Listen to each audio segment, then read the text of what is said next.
बिस्मिल्लाहिर्रहमानिर्रहीम। अस्सलाम वालेकुम। क्या हाल है? आप सबका ठीक ठाक है? शुक्र अल्हम्दुलिल्लाह, मैं भी ठीक ठाक हूँ अल्लाह के करम और फजल से। आज मैं रेसिपी बनाने लगी हूँ। ये मैंने तकरीबन 3 पाव, इसको मैंने धो के साफ करके रख लिया।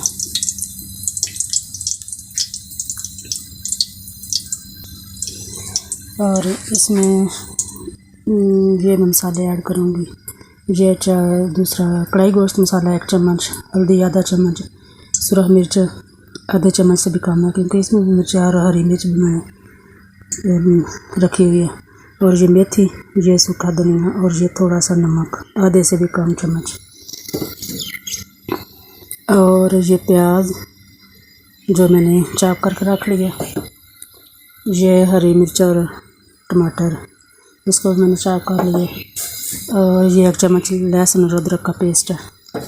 घी मैंने गर्म करने के लिए रख दिया। और अब मैं इसमें ये प्याज डालने लगी। बिस्मिल्लाहिर्रहमानिर्रहीम।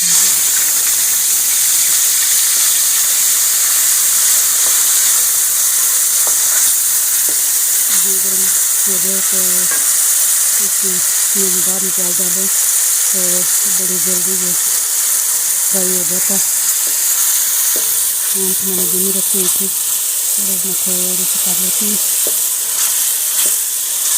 तो प्लीज़ मेरी वीडियो को पूरा देखा करें और साथ लाइक भी किया करें, सब्सक्राइब भी कर लें और शेयर भी करें।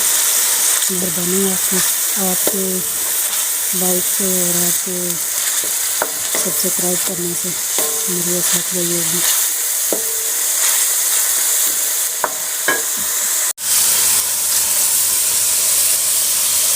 बिस्मिल्लाहिर्रहमानिर्रहीम। अब मैं इसमें जो टमाटर और हरी मिर्च डाल दूँगी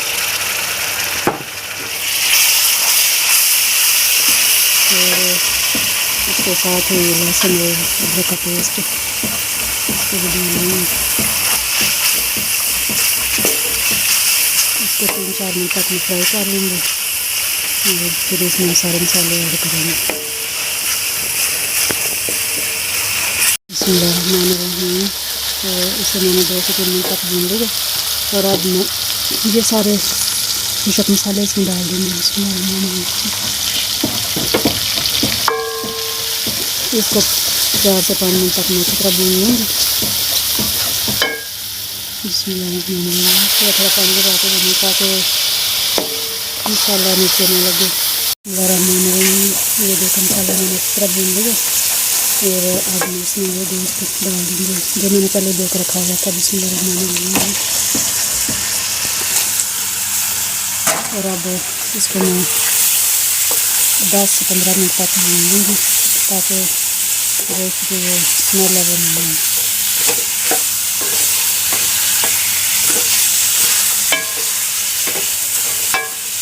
गोश्त अच्छी तरह फ्राई हो गया। बिस्मिल्लाहिर्रहमानिर्रहीम। तो ये देखेंगे मैंने गोश्त अच्छी तरह भून लिया। इसको तकरीबन 18 मिनट तक मैंने इसे भूना है। 15-18 मिनट लग ही जाते हैं इसको भूनने में ताकि इसकी स्मेल ना आए। अब इसमें थोड़ा सा पानी डाल दूँगी ताकि जो गल जाए। बिस्मिल्लाहिर्रहमानिर्रहीम। आपने जो शोरबे वाला बनाना तो उससे थोड़ा ज़्यादा जितना आप चाहें उतना पानी डाल सकते हैं। मैंने थोड़ा कम शोरबा रखना है इसमें, तो इसलिए मुझे इतना ही पानी चाहिए। और इसकी खुशबू बड़ी प्यारी आ रही है अभी से। ये बड़ा मुझे यकीन है कि ये बड़ा मज़े का बनेगा, तो आप भी ट्राई करें। बिस्मिल्लाहिर्रहमानिर्रहीम। ये देखेंगे ये सालन पापड़ तैयार हो गया। अब मैं इसमें आधा चम्मच गरम मसाला डाल रही हूँ और साथ ही मैं हरा धनिया इसमें डाल रही हूँ।